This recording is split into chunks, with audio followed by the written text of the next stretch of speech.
What's up, music producer? Bass Kleph here. Today I'm back with more kick and bass secrets, and we're here for part 2. We're going to talk about kick drums today. Like I mentioned before, I work with a lot of students online, and maybe a good way to explain this kind of stuff is I'm going to show you the most common mistakes they're making when they first come to us, and what you should be doing instead. So let's jump into the doc. So number one most common mistake I see people making is relying on plugins too much. So they might have a kick drum set up here like this, but they have all these plugins processing it afterwards. There might be compressors, EQs, saturators, multi-bound, all sorts of things. Sometimes they're not even in the stage of mixing their song, but they have this huge rack of stuff going on. Here's the thing, you don't need that. You shouldn't need so many plugins, especially early on in the process. If your kick needs that much work, it's probably not a very good kick. So the boring and not very sexy answer is spend more time choosing the right kick. It may not sound as exciting as loading all your favorite plugins, but trust me, if you take time comparing and choosing different kicks, this is a way more powerful solution. You'll get way more better options, better results. Try and find kicks. Push yourself to find a kick that is 80% good already with no processing, because there's only so much we can do with our mixing skills. Sure, we can make things sound great, but don't rely on it for everything. We have an expression in the recording industry, garbage in equals garbage out. So we've got to start with quality. So take your time, find the best kick possible. Mistake number 2 is programming your kick drum in audio. So here we've got a kick drum here, playing back from audio, as opposed to these ones coming out of MIDI. You might think, what's the problem? It's still making sound. But when we just talked about what we said before about how important it is to take your time finding the right kick possible, that's how we're going to find a problem with this, is that it becomes very difficult to replace your kick and try many options when it is stuck in audio like this. Especially if you have a whole song fully arranged, you're not going to bother to go through and change your whole kick out because it will take you ages. But if your kick is in MIDI like this, all I need to do is come into the MIDI in here, and I can just bump this up to the next kick drum. And I can hear the different choices I've got, and I can hear them in context with my music. I can hear them change, and I can decide what is the best kick drum for me. So that's why I highly recommend that you program your kicks in MIDI so that you can change them at any point that you want. One bonus tip on this too is that there's a setting in Ableton preferences, somewhere in here, I think it's in Record Warp or Launch, this, create fades on clip edges. By default, this is turned on. For most people, you should probably go and turn this off, especially if you're going to put any audio on your screen, because it's going to fade the start of your kick drum on every single hit. And you might be wondering why all your kick drums are coming out soft, and it could be that. So just program them in MIDI. So there's 2 things already that you could easily be confused on. I'm curious, what kind of things are confusing you about your kick drums and your low ends? Leave me a comment down below and I'll get back to you with an answer. Mistake number 3 is layering kick drums, 2 or 3 or sometimes even more. I see this very often where people are doing something like this, where they have an upper kick drum and they have a lower kick drum, and they're trying to stick them together to make a new kick drum. And when you think about the tips we already looked at before and the importance of taking your time to select the best one, why would you take 2 kicks that are not very good and stick them together and hope that it's going to be better? When you think about it logically, it doesn't make sense, right?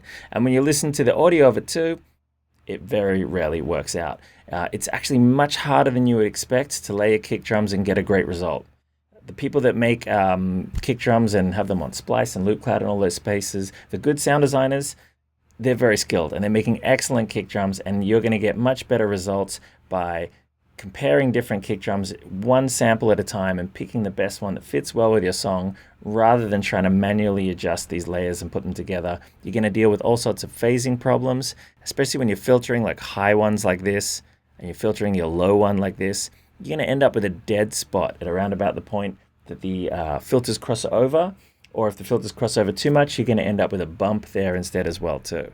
So it's just unnecessary. If you need your kick to be brighter, use an EQ to make it brighter. Don't split it into layers and do this kind of stuff. There's about 50,000 kicks on Splice last time I checked. There's definitely one there for you. Mistake number 4 is using kick drum synths instead of samples. Now, I know kick drum synths can be really appealing because it looks like it gives you a lot of control. It seems like a great idea, but for like 90% of people, it's actually not. Unless you're incredibly advanced, I would not recommend it. I don't even almost rarely ever use it myself. The big reason why is you cannot easily compare what you're doing. It's a bad system in a way. So you start with a sound, you start adjusting the knobs to dial in the sound the way you want, but people are not comparing iteratively their progress. So for example, when we're using samples like this and comparing them one against each other, in context with the song, of course, we can easily tell which one is better, which one is closer to what we're looking for. There's a dramatic difference between each one. But when you're slowly adjusting values and certain knobs on one plugin only, you can't really tell. You say, maybe that sounds better than 2 seconds ago, but does it sound better than 5 minutes ago? Is it better than 10 minutes ago? Is it better than yesterday? You can really easily get lost and not be sure if you're going in the right direction. The only way you could do this properly is if you make a setting, bypass it, make a new track, and every time you make a change, you make a whole new track and you have many synthesized kick drums and compare them against each other. That is probably okay, but even then, you should probably take into account that the people that make these samples professionally have way more incredible gear than you could ever pack into one plugin. So why limit yourself to this one plugin when you can take the samples from all that incredible hardware? Mistake number 5 is sometimes the kick is just not a good fit for the song. Maybe you've done all of the things I said before very well, but still the last thing throwing you off is maybe it's just not the best fit. So let me explain some of the most common things that throw off a kick from fitting well with your song. Probably number 1 is the tonal color of your song. Maybe it's just a little too bright or too dark, not enough bass or too much, so EQ. The pitch, it can be a little too high or too low. Don't worry too much about tuning your kick drums to be in key with your song. It rarely matters unless the kick is very tonal. Most kicks are percussive and they don't have a tone to them. It's more important that they hit at the right frequency, and if we're talking house music, it's around 50 hertz, 55 hertz, around about there.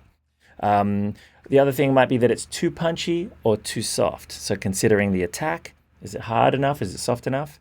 Finally, I'd probably say the length. Is it too long or too short? So keep those 4 things in mind at least: the tonality, the pitch, the attack of it, and the length of it. All right, so there's 5 of the most common mistakes I see new students have with their kick drums when they first come to us, and what you should be looking at doing instead. Now, I know it can be difficult to identify these problems, especially if you don't have a subwoofer or a sub pack. So for this reason, I did a special deep dive video lesson to explain how you can spot these and exactly what you should do to process them and how to choose the best kicks possible easily, even without a sub pack or subwoofer.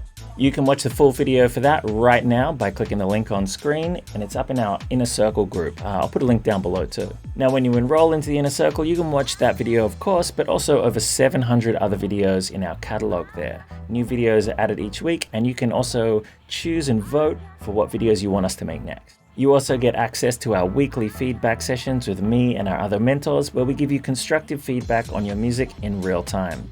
Want to get your song finished, want to get it up to record label release quality, we'll tell you what it needs and exactly how to do it. So go click that link and I'll see you in the Inner Circle.